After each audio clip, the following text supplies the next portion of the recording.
इस वक्त 1 million species हैं, 1 मिलियन स्पीशीज जो विलुप्त की कगार पर खड़ी हैं, एक्सटिंक्ट होने वाली हैं। पृथ्वी पर 1 मिलियन स्पीशीज ऐसी हैं जो विलुप्त होने वाली हैं। क्यों होने वाली हैं? क्योंकि उनके लिए हैबिटेट नहीं छोड़ा आपने, उनका जंगल काट दिया आपने, अपने आप विलुप्त हो रही हैं। जंगल क्यों काटा? खेत बनाने के लिए।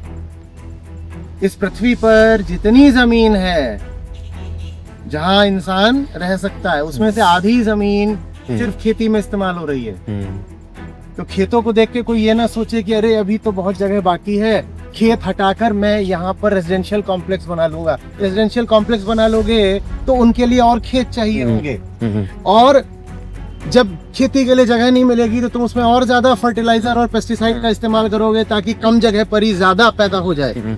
और जितना तुम इन चीजों का इस्तेमाल करोगे उतना तुम जो जमीन में जितना ऑर्गेनिक मैटर होता है और जो ऑर्गेनिक आबादी होती है कीड़ों की, जीवों की, तुम उन्हें इतना और नष्ट करोगे, सॉइल को और पोल्यूट करोगे और इंसान के पेट में भी और जहर डालोगे। तो आप अगर कहीं से गुजर रहे हो और वहां आपको चारों तरफ खेती खेत दिखाई दे रहे हैं तो ये कोई बहुत अच्छा नजारा नहीं है, ये विनाश की आहट है। खेत दिखाई देना और इंडस्ट्रियल कॉम्प्लेक्स या रेजिडेंशियल कॉम्प्लेक्स दिखाई देना एक ही बात है, क्लाइमेट चेंज की दृष्टि से भी। क्योंकि अगर आपको खेत दिखाई दे रहा है तो इसका मतलब है वहां से जो अब अन्न पैदा होने जा रहा है वो जाएगा किसी एनिमल फार्म की ओर। खेत की जो पूरी पैदावार है वो जाएगी, 80% पैदावार जाएगी किसी एनिमल फार्म की ओर, और उस एनिमल फार्म में जबरदस्त रूप से कार्बन डाइऑक्साइड एमिशन चल रहा है।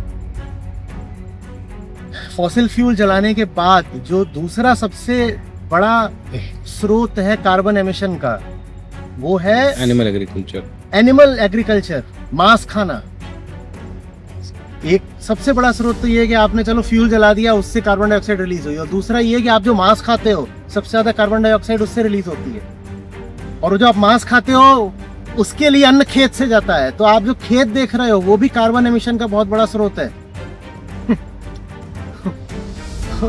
तो जैसे आप फैक्ट्री देखते हो और कहते हो अरे ये तो कार्बन एमिट कर रहा होगा, वैसे ही जब खेत देखो तो इनडायरेक्टली वो खेत भी कार्बन एमिट कर रहा है।